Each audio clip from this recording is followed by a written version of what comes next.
Right now, somewhere on Earth, a plane is landing every single second. And in the next hour alone, over 100,000 people are going to walk through a building that's basically a small city, with its own police force, its own power plants, its own underground tunnels, and enough moving parts to make a Formula One pit crew look lazy. That building is the airport terminal, and by the end of this video, you're never going to walk through one the same way again.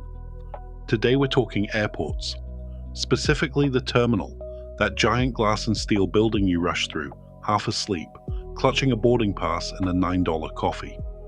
Here's the thing though, most people think an airport terminal is just a waiting room with shops, a place to kill time before the real part of flying happens. That is wildly wrong. The terminal is actually the control center of the entire flying experience. It's where your ticket becomes a seat, where your suitcase becomes cargo, where a stranger becomes a pilot you trust with your life. And keeping that machine running smoothly, every single day, for millions of people, that's one of the great invisible engineering feats of modern life. So let's break it down. What actually is a terminal, and how does it manage to get you and your bags onto the right plane at the right time without total chaos? Let's start simple. An airport terminal is the building that connects the ground side of an airport, where you and your car and your taxi show up, to the air side, where the planes actually are. Think of it as a translator. On one side, you're a person with legs and luggage and a phone at 12%. On the other side of that building, you need to become a passenger, strapped into a metal tube going 550 miles an hour, 7 miles above the ground. The terminal is the machine that does that conversion, and it does it in stages. You check in, you drop your bag, you go through security, you clear passport control if you're international, you find your gate, you board. Every one of those steps happens inside, or right at the edge of, that terminal building.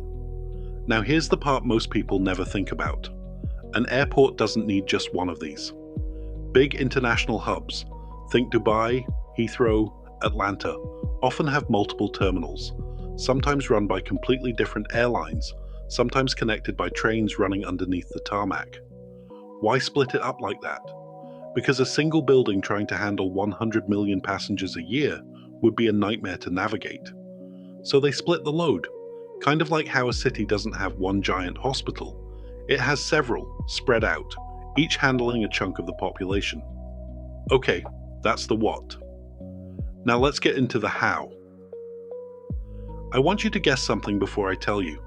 How many people do you think it actually takes to get one commercial flight, one single plane, off the ground and into the sky? Is it 50? 100? Wrong. It's closer to several hundred people, all coordinating in a window of about 45 minutes. And almost none of them are visible to you. Let's go find them. So you walk in the front doors.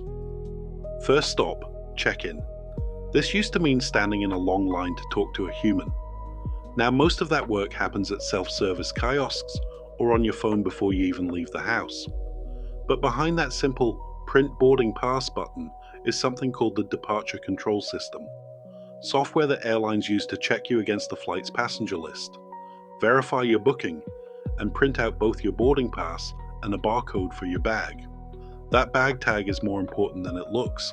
It's basically your suitcase's passport. It tells the terminal's baggage system exactly where that bag needs to go, which flight, which destination, and sometimes which connecting flight after that. Once you drop your bag, it disappears into what's honestly one of the most impressive logistics systems on the planet. A network of conveyor belts, sometimes miles long, running underneath the terminal. Barcode scanners read your bag's tag at dozens of points along the way, automatically routing it, sorting left, right, up, down, until it lands on the correct cart heading to the correct aircraft. At a big hub airport, that baggage system might be moving tens of thousands of bags a day, and it has to get the vast majority of them right, with almost no room for error, in a matter of minutes. Meanwhile, you're heading toward the next stage, and this is the part of the terminal most people actually dread. Later in this video, I'm going to tell you about a room in most major airports that almost no passenger ever sees, where a small team of people is quietly making decisions that can delay or ground an entire flight before it even reaches the runway. That's coming up. But first, security. Security exists for one obvious reason: to make sure nothing dangerous gets on that plane. But operationally, it's also one of the biggest bottlenecks in the entire terminal, and airports design entire wings of buildings around trying to make it faster. Here's how it actually works. Your bags go through X-ray machines that use different colors to represent different densities of material. Organic stuff like food and clothing typically shows up orange, metal shows up blue or green. The operator isn't just glancing at shapes, they're trained to recognize the signature of dangerous items, even when they're deliberately hidden or disassembled. You, meanwhile, walk through a metal detector or a millimeter wave body scanner, which bounces low-energy radio waves off your body to build a rough image and flag anything unusual, without using X-rays at all. If you're flying internationally, there's another layer entirely: passport control. This is a government checkpoint, not an airline one. Border agents, or increasingly facial recognition e-gates, checking that you are who your documents say you are, and that you're legally allowed to enter or leave the country. Security and immigration aren't actually run by the airport itself in most countries. The airport owns the building, but security is typically run by a government agency or a contracted private security firm, and border control is run by a completely separate government department. The terminal is basically hosting 3 or 4 different organizations under one roof, all of whom have to work in sync, or your entire trip backs up like a traffic jam. Which brings us to the part of the terminal that's designed to slow you down on purpose: the shops and lounges. Okay, real quick, has this ever happened to you? You get through security with an hour to spare, and somehow 45 minutes later, you're holding a bag from a shop you didn't plan on entering. That is not an accident. That is architecture. Let me show you. This is one of the least known facts about airports. A huge percentage of an airport's actual revenue doesn't come from airlines paying landing fees. It comes from what's called non-aeronautical revenue: shops, restaurants, parking, lounges, duty-free. At many major airports, this non-flight related spending makes up close to half of total revenue, sometimes more, which is exactly why the layout of a modern terminal is designed almost like a casino floor. After security, you're often funneled through a long corridor lined with duty-free shops before you even see a gate number. That's deliberate. Airports discovered decades ago that a bored, captive audience with time to kill and no other option nearby will spend money. Duty-free itself is its own fascinating trick. Because you're technically in international territory once you're past passport control, not fully inside any one country's tax jurisdiction, certain goods can be sold without local sales tax or import duty, which is why perfume, alcohol, and electronics can be genuinely cheaper there than in a regular store. So the terminal isn't just moving people, it's also a shopping mall, engineered around the psychology of a captive, mildly anxious, time-rich audience. Kinda brilliant, honestly, in a slightly evil way. Now, let's go to the part of the terminal that actually decides whether your flight leaves on time. This is the room I promised you earlier. Every terminal has a nerve center, even if you never see it. Gate operations, sometimes linked to what's called the Airport Operations Center, or the airline's own ops control room. Here's what's actually happening behind that gate desk. The gate agent isn't just scanning boarding passes. They're in constant contact with several other teams at once. The ramp crew loading bags onto the plane, the fuel truck operator, the catering team, the cleaning crew, and the flight crew themselves. All of those teams are working against something called the turnaround, the total time a plane sits at the gate between landing and taking off again. For a short domestic flight, that turnaround might be as little as 30 to 45 minutes. In that tiny window, passengers have to get off, cleaners have to reset the entire cabin, caterers have to restock food and drink, baggage handlers have to unload every checked bag and load new ones, fuel has to be pumped, and new passengers have to board, all coordinated through headsets and screens, timed almost to the minute. If any single piece of that chain is late, say the catering truck is stuck in traffic, the whole flight can be delayed, which can then cascade into delays for that plane's next 3 or 4 flights that day at completely different airports. This is why a small hiccup in one city can somehow mess up someone's evening flight on the other side of the country. It's all connected. And overseeing all of it, at least for departures, is air traffic control. But that's actually a separate system from the terminal itself, working from a tower, coordinating the literal sequencing of planes taking off and landing on the runways outside. So to recap what's actually happening in that 45-minute window, you barely notice. Dozens of specialists, multiple companies, and split-second timing, all just so your flight leaves on time. Real quick, if your brain is doing the thing where you're going, "Wait, I did not know that," that's exactly the reaction I'm going for with these videos. Hit that like button.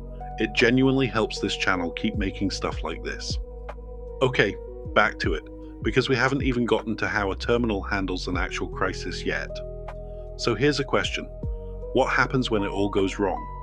A storm rolls in, 50 flights get delayed at once, and a terminal built for a normal Tuesday suddenly has 3 times as many people stuck inside it.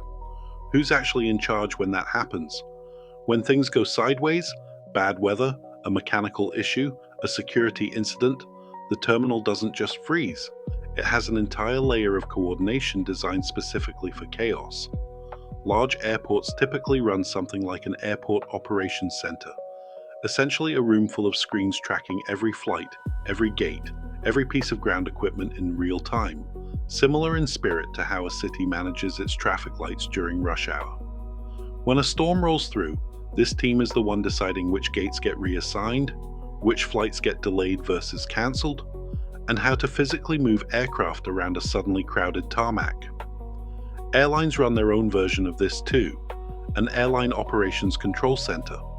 And it's actually this team, not the pilot, that makes most major decisions about whether a specific flight goes ahead, gets delayed, or gets cancelled, based on weather, crew legal duty time limits, and aircraft availability across their whole network. And here's something a lot of people don't realize.